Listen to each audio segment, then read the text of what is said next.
Federation వర్ధిల్లాలి Telangana working journalist federation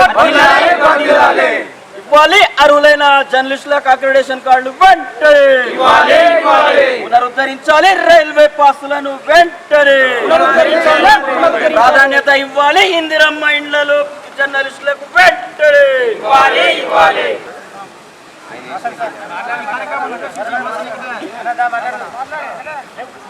సోదరులారా, ఈరోజు విలేకరుల యొక్క పరిస్థితి అగమ్య గోచరంగా ఉన్నది. వారు బాధలు ఏ ప్రభుత్వాలు వచ్చినా కానీ పట్టించుకునే నాదులు లేకుండా పోతున్నది. హామీలు అనేది ఆ కాయిదాల వరకే పరిమితమవుతుంది తప్ప ఆచరణలో మాత్రం ఏ ప్రభుత్వాలు ఈరోజు పట్టించుకునే పరిస్థితి ఏర్పడుతూ ఉన్నది. దాంట్లో భాగంగానే విలేకరుల యొక్క పరిస్థితి పొద్దున లేస్తే రాత్రి వరకు అంటే 24/7 ఈరోజు విలేకరుల యొక్క వరకు చూస్తే ఏ యొక్క ఐటమ్ వార్త కవర్ చేయాలనుకున్నా లేకపోతే ఎంత క్రిటికల్ ఉన్న వార్త కవర్ చేయాలనుకున్నా నీతి నిజాయితీతోని ఏ ఒక్క రూపాయి ఆశించకుండా ఈరోజు వార్త కవర్ చేయడానికి ప్రయత్నం చేసేసి ప్రజలకు ప్రభుత్వానికి మధ్య వార్తగా నిలిచి ప్రజా సమస్యను వెలికి తీసి ఎన్నో కష్టాలు పడి ఏ ఒక్క రూపాయి లేకుండా ఈరోజు గౌరవ వేతనాలు కూడా లేకుండా ప్రభుత్వం పట్టించుకొని సపోర్ట్ లేకుండా ఈరోజు యజమాన్యాలు కూడా పట్టించుకొని పరిస్థితుల్లో ఉండి ఈరోజు బతుకు ఎల్లడిస్తున్న పరిస్థితుల్లో ఈరోజు విలేకరుల యొక్క బ్రతుకు నడుస్తూ ఉన్నది. ఈరోజు ప్రభుత్వాలు ఈరోజు ఇళ్ల స్థలాలు ఇస్తామని చెప్పి సబ్ కమిటీలో మేము మాట్లాడతాం, క్యాబినెట్లో మాట్లాడదామని చెప్పేసి ఒక ఊసరింపుగా ఒక మాట చెప్పేశారు. దాంతో విలేకరుల అందరి ముఖాల్లో ఒక చిగురించదు. ఏ ప్రభుత్వాలు పట్టించుకోలేవు, ఈ ప్రభుత్వం పట్టించుకున్నది ఇంటి స్థలాల గురించి ఆలోచిస్తున్నది. నిజంగా ప్రభుత్వానికి మనకు ధన్యవాదాలు చెప్పాలనే ఆలోచనతో అందరూ ఈరోజు ఆశతో ఉంటే మన జరిగిన కమిటీలో ఏమాత్రం దీన్ని పట్టించుకొని పరిస్థితి ఉన్నది.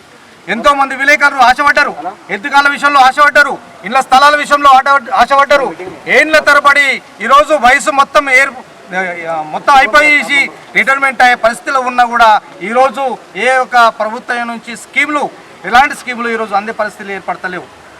ప్రభుత్వాలు ఏ వచ్చినా కానీ వాళ్ళ కార్యకర్తలకు అప్పచెప్తున్నారు తప్ప నీతిగా నిజాయితీగా వార్తలు చేసిన విలేకరులకు ఏ ఒక్క ప్రభుత్వ పథకాలు కూడా రిఫర్ చేయడానికి అధికారులు కానీ ప్రజాప్రతినిధులు కానీ ఎవరైనా కానీ ఈరోజు ముందు చూపడం లేదు.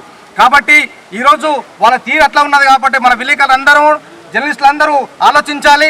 ఏ ప్రభుత్వాలైనా మన వైపు నుంచి ఆలోచిస్తలేవు. కాబట్టి మనం సంఘటితంగా ఏర్పడి పోరాడితేనే ఈరోజు సమస్యలు పట్టించుకునే పరిస్థితి ఈరోజు ఏర్పడుతూ ఉన్నది. ఏళ్ళ కాలం నుంచి ఈరోజు మన జిల్లాలో ప్రత్యేకమైన విభిన్నమైన పరిస్థితి ఏంటంటే ఎంతోమంది జర్నలిస్టులు పనిచేస్తూ ఉన్నారు, ఏళ్ల తరబడి పనిచేస్తూ ఉన్నారు. వారికి ఈరోజు అక్రిడిటేషన్ కార్డు పరిస్థితి లేదు. ఎందుకు వస్తలేవు అంటే ఈరోజు మనం చెప్తున్న ప్రధానంగా అంటే ఎవరు లాలుచుంటే, ఎవరు ఒత్తాసు పలికితే, ఎవరు లావాదేవీలు నడిపిస్తే వారికి జర్నలిస్టుల యొక్క అక్రిడిటేషన్ కార్డులు ఇస్తున్నారు తప్ప ఈరోజు అక్రిడిటేషన్ కార్డులు నీతిగా నిజాయితీగా సర్వే చేసి ప్రభుత్వాన్ని కలెక్టర్ పూనుకొని సర్వే చేసి ఆచరణలో ఎవరెవరు ఉన్నారు, మండలాల పరిస్థితి ఏంటిది, మండలాల విలేకరుల పరిస్థితి ఏంటి, టౌన్లలో పరిస్థితి ఏంటిది, ఏ విలేకరు పనిచేస్తున్నది, ఇలాంటి సర్వేలు లేకుండా ఈరోజు అవగాహన లేకుండా ఈరోజు అక్రిడిటేషన్ కార్డు యొక్క జారీ యొక్క పంపిణీ జరుగుతూ ఉన్నది. ఇది చాలా విడ్డూరమైన పరిస్థితి. దీన్ని మనం సంఘం తరఫున తీవ్రంగా మనం వ్యతిరేకిస్తున్నాం. పనిచేసే విలేకరులకు, సీనియర్ విలేకరులు ప్రతి ఒక్కరికి, అది ఎలక్ట్రానిక్ మీడియాకైనా ప్రింట్ మీడియాకైనా ప్రతి ఒక్కరు పనిచేసే విలేకరులకు అందరికీ, వర్కింగ్ జర్నలిస్టులందరికీ అక్రిడిటేషన్లు ఇవ్వాలని చెప్పి మనం పెద్ద ఎత్తున డిమాండ్ చేస్తూ ఉన్నాం. ఈ యొక్క డిమాండ్ మీద ప్రభుత్వం స్పందించాలి, పై అధికారులు కూడా స్పందించాలి. కలెక్టర్ స్పెషల్గా చొరవ తీసుకొని సర్వే చేసి అన్ని మండలాల్లో ఉన్న రిపోర్టర్లకు అందరికీ, టౌన్లో ఉన్న రిపోర్టర్లందరికీ అక్రిడిటేషన్ కార్డులు వచ్చే విధంగా మనం చర్య తీసుకోవాలని చెప్పి మనం డిమాండ్ చేస్తూ ఉన్నాం. దాంతోపాటుగా హెల్త్కి సంబంధించిన విషయంలోకి వస్తే గత 20-30 సంవత్సరాల క్రితం కొంత మేరకు హెల్త్ కార్డుల విషయంలో కొంత ఉంటుండే ప్రభుత్వాలు. కానీ ఈరోజు చూస్తే పరిస్థితి ఏ హాస్పిటల్కి అయినా కానీ పిల్లల గురించి అయినా లేకపోతే విలేకరు చనిపోయే పరిస్థితి ఏర్పడ్డా కూడా ఈరోజు హెల్త్ కార్డుల విషయంలో ఏమాత్రం పనిచేయని పరిస్థితి ఏర్పడుతున్నది.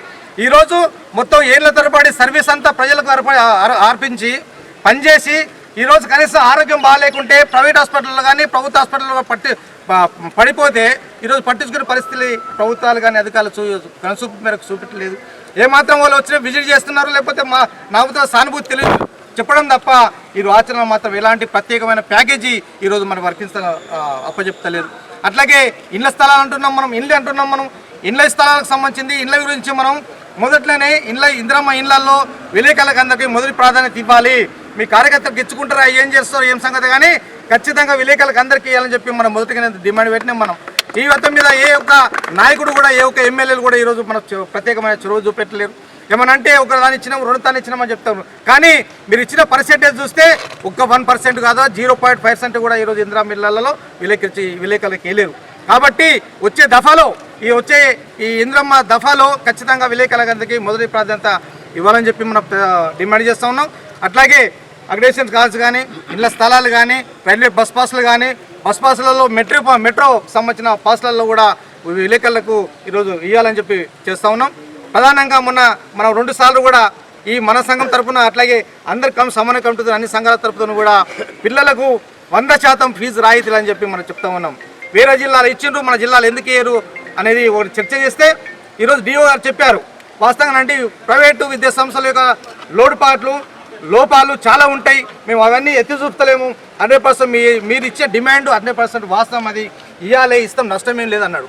కానీ చెప్పడం వరకైనా ఉంటున్నది, అంతవరకే ఉంటున్నది. కానీ మనం చెప్పేది ఏంటంటే అధికారులు మన సంఘం మన తరపున మరి పెట్టే డిమాండ్ తరపున స్పందించి 100% ఖచ్చితంగా పిల్లలకు ఫీజు రాయితీ ఇవ్వాలని చెప్పి, అది కూడా ఫీజు స్కూల్ నిమిత్తం లేకుండా లేకపోతే ఫీజుల నిమిత్తం లేకుండా అందరికీ అన్ని స్కూళ్ళ వరకు ఈరోజు ఫీజు రాయితీ 100% ఇవ్వాలని చెప్పి ప్రధానంగా డిమాండ్ చేస్తున్నాం.